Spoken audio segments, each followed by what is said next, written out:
In the first and second part of the history of Islam, we talked about the establishment of the Caliphate by the first Caliph Abu Bakr and the expansion and implemented reforms by the second Caliph Umar. However, before Umar's death, a committee known as the Shura was established with the purpose to select a new Caliph and to seek the approval of the Muslim community known as the Ummah. From the two leading candidates, Uthman and Ali, Uthman was elected as the third Caliph.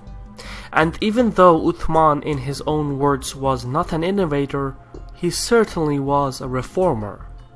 Prior to his conversion to Islam, Uthman was a wealthy merchant from an influential family known as the Umayyads. In fact, his father was one of the richest people in the city of Mecca. Uthman inherited the wealth of his father at the age of 20, who by then had passed away. But being a skillful merchant, Uthman had managed to multiply his inheritance many times over and thus earned the nickname Uthman the Wealthy. Before his conversion to Islam, Uthman never drank nor smoked, and despite his good looks, for which he was known as Uthman the Handsome, he didn't chase women. When Uthman converted to Islam, it enraged his family. Over the years, the Umayyad family members under the leadership of Abu Sufyan would turn out to be the most anti-Muslim faction within the Quraysh tribe. Uthman's two wives denounced him for converting to Islam, and so Uthman divorced his wives and married one of Muhammad's daughters. Later on, he would take one more of the Prophet's daughters as his wife. The early Muslim community was certainly pleased to have such a wealthy man in their ranks, and Uthman helped his fellow Muslims in any way he could. Usually this meant through financial support. For example, Uthman financed the immigration of a group of Muslims to Abyssinia. He spent lavishly on public facilities such as expanding the mosque in Medina and donating wealth to the public. Enormous wealth, good looks, and married to two of the Prophet's daughters. Uthman had it all, and it is exactly because of his good fortune that Uthman was a man driven by a sense of guilt. He spent much of his time fasting, praying, and reading the Quran. Every day is doomsday, Uthman once said. This God-fearing and guilt-driven man would become the third Caliph of the Rashidun Caliphate. Welcome to Caspian Report by me, Shirvan. In the lifetime of the second Caliph Umar, the state had expanded tremendously. Islamic social institutions and Islamic jurisprudence was taking shape, and the reign of Umar was filled with discovery and adventurism. When Uthman came to power, he had to collect taxes, repair bridges, run courts, set salaries, and manage all the dull affairs of the Caliphate. But in history, more often than not, the smallest and the most dull decisions can have the most profound long-term effects. For the Caliph, the first order of business was to settle the state's finances. This was, after all, what Uthman knew best. Prior to this, state expenses were not recorded or even calculated. And even though a state treasury and other financial institutions did exist, Uthman fully reformed and streamlined the whole system. More than ever before, the taxes of the Caliphate flowed through the capital, and it was the state that financed state expenses.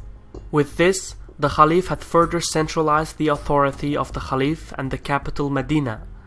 Over the next few years, Caliph Uthman dramatically increased the state revenues, and he did so by reforming and replacing the provincial governors. For example, when Amr ibn al-As, the conqueror and governor of Egypt, could not sufficiently provide revenues to the capital, Uthman had him replaced with his own foster brother Abdullah ibn al-Sahad. The former governor, Amr ibn al-As, strongly objected and stated that the new governor, Abdullah, was abusing his authority by oppressing and starving the local Egyptian population just to increase the flow of revenues. But since Abdullah, in a short span of time, had actually managed to double the amount of revenues from Egypt, replacing al-Ahaz as the governor, seemed to be the wise financial decision after all. This set forth a precedent during the reign of Uthman. Soon the governors of the provinces of Kufa, Basra were replaced as well, and over time the Khalif would replace more and more governors with people he trusted and knew were capable. But it happened to be that the people Khalif Uthman trusted and knew were capable were usually members of his own family, the Umayyads. After the replacement of the Egyptian governor, Uthman made one more significant financial reform. He changed the previous Caliph's prohibition of Muslims confiscating lands in the conquered Christian and Jewish territories. Uthman, being a merchant, believed in economic freedom, so he changed the ruling and allowed Muslims to purchase lands in the conquered territories. Uthman further stimulated the land purchases by giving out state loans to Muslims to finance the endeavors. In a relative short time, the Muslim elite purchased and acquired valuable lands throughout the Caliphate. One group benefited from this arrangement more than the others, Uthman's own family clan, the Umayyads. Since his relatives were already wealthy and well connected throughout the state, the Umayyads had an easier time taking out loans from the state treasury. In the meantime, the economic overhaul by Uthman turned out to be so enormous that it stimulated a construction boom throughout the Caliphate. Paved roads were repaired and expanded, new canals were dug, irrigation systems were improved, new ports and bazaars were constructed and regulated, about 5,000 new mosques were constructed. Uthman the Wealthy, Uthman the Handsome, had become Uthman the Builder. The Caliphate was prosperous and the Khalif was mostly admired and respected by the people. Mostly, but not by everyone. During the reign of Khalif, numerous revolts broke out in the former Sassanid territories, most notably in the provinces of Fars, Azerbaijan, Sistan, Tabaristan, and Khorasan. The revolts eventually ended through various methods. Some regions accepted to pay a tribute, some settled for autonomy, but some regions, for example in Tabaristan, the local population was crushed, enslaved, and massacred. In brief, the reconquest of the former Sassanid provinces was actually bloodier than the initial conquest during the reign of Umar. All in all, the Caliphate had made minor territorial expansions during the reign of Uthman. That is because the Khalif was no military man, and he left all the military affairs in the hands of the local commanders. Essentially, the Caliphate only reinforced the territories conquered during the reign of Umar. The only significant military development was the establishment of the Muslim navy. The governor of Damascus, Muawiyah, using the local expertise, had constructed a large naval fleet, one that was meant to rival the Byzantine navy.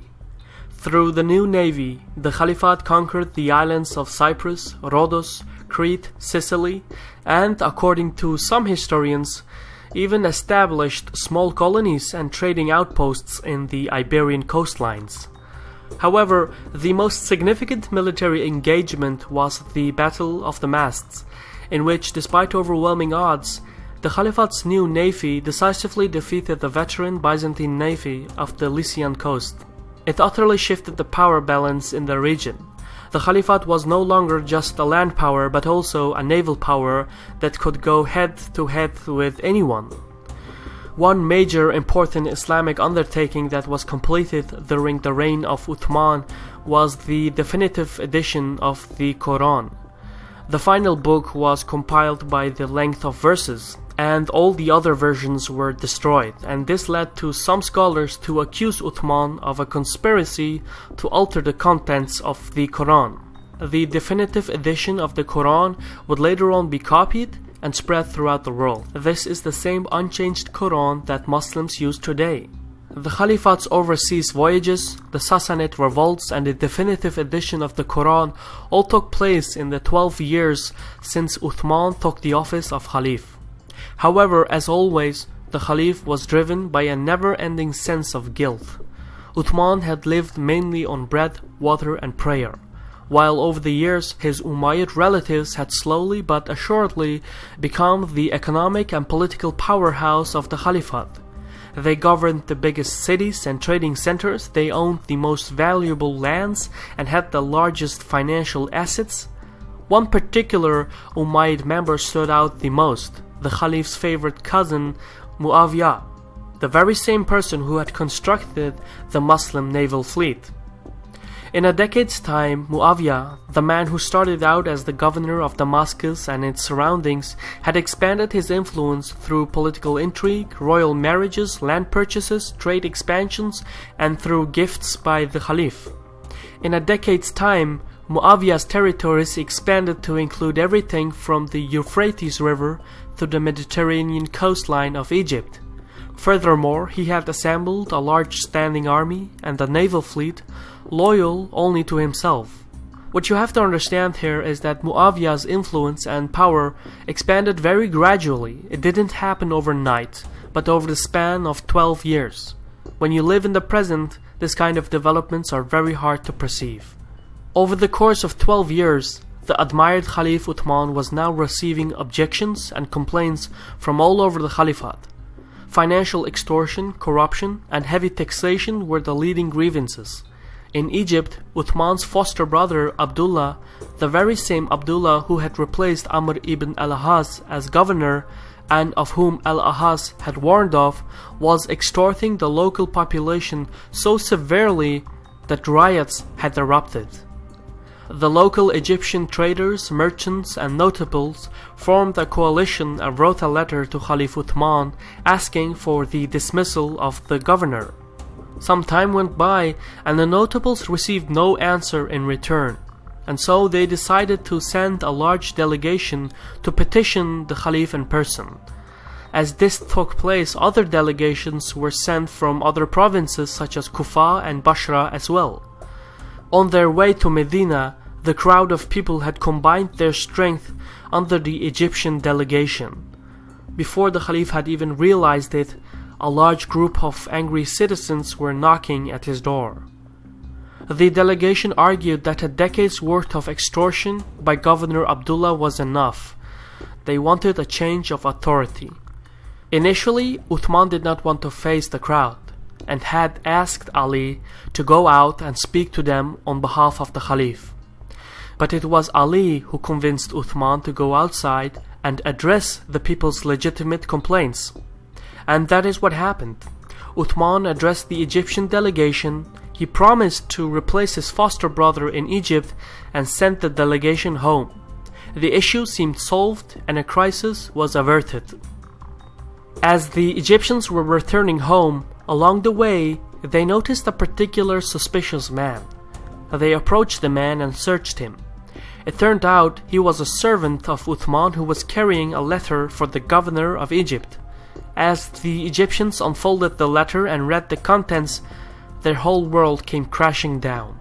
The letter stated that as soon as the delegation showed up at the court of Egypt, Governor Abdullah was to execute the entire delegation. It was seemingly signed by the Caliph himself. The Egyptian crowd, feeling betrayed and abandoned by their own Caliph, returned to Medina with a fury. Uthman came out to meet them on the steps of his residence. The delegation showed Uthman the letter, and the Caliph was stunned. Uthman swore by God that the letter wasn't his, and he had never heard of it until now. Historians point out that the letter was in fact written by Uthman's cousin Marwan, who was a relative and an ally of the governor Muawiyah in Damascus. What you have to understand here is that the Caliph had no bodyguards or whatsoever. The army was kept in the provinces and on the front lines of the state, and the capable men of the city were on their pilgrimage to Mecca. The only protection the Caliph had were a few local young men posted at the Caliph's residence. Among them were the two sons of Ali, Hassan and Hussein. The events following the interaction between Uthman and the Egyptian delegation are quite confusing and contradictory, but what happened afterwards is certain. As the dispute went on, the situation escalated. The delegation approached the residence of the Caliph for the second time, and then someone shot an arrow and killed one of the crowd leaders. The mob was enraged and demanded that the Caliph bring forth the one who shot the arrow. Uthman refused to do so, stating that he could not betray a person who acted in his defense. The crowd then demanded that the Caliph resign from office, but once again Uthman refused them, and instead the Caliph left the talks and retired to his private chambers and did what he always did, pray and read the Quran. Outside, the crowd, overwhelmed with anger and a sense of injustice, turned to violence. They broke down the door of Uthman's residence and burst in screaming, and there they found Uthman, settled in the corner of his study room with a little lamp, reading the Quran. At the age of 80, the Caliph of the Muslims was beaten to death by his fellow Muslims. For 4 days the angry crowd rampaged through the city streets of Medina, plundering and looting the citizens of the city. What had started out as a legitimate peaceful delegation, through conspiracy, a sense of betrayal, and injustice, turned into a furious mob of rebels who threatened the very core of Islam. At the end of the 4th day, the mob leaders demanded a new Caliph, one they could trust, or else they would launch a devastating storm of death and destruction throughout the city. The mob gave the citizens of Medina 1 day to elect a new Caliph. At these turbulent and desperate times, all heads turned to one person, the one person who had been passed over time after time.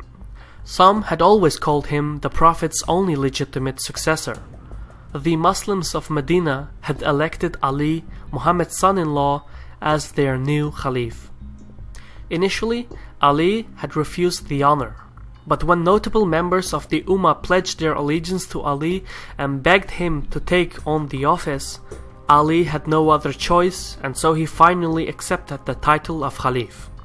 The 4th Caliph faced an immense challenge.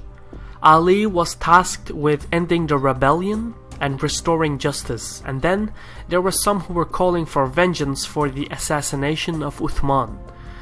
Blood must be answered with blood. The loudest of these voices was that of Muawiyah and the Umayyads, who back in Damascus had raised their banners and soldiers. Through political intrigue and conspiracy, Muawiyah and his Umayyad allies would lead the Caliphate to civil war, and essentially end the democratic structure of the Caliphate and forever change Islamic civilization and identity. This and more we will discuss in part 4 of the history of Islam. For now, this was a Caspian report by me, Shirvan. If you've enjoyed this video and if you're looking for ways to support Caspian Report, please take a look at our Patreon page in the description. Thank you for watching this video. Take care and Sahul.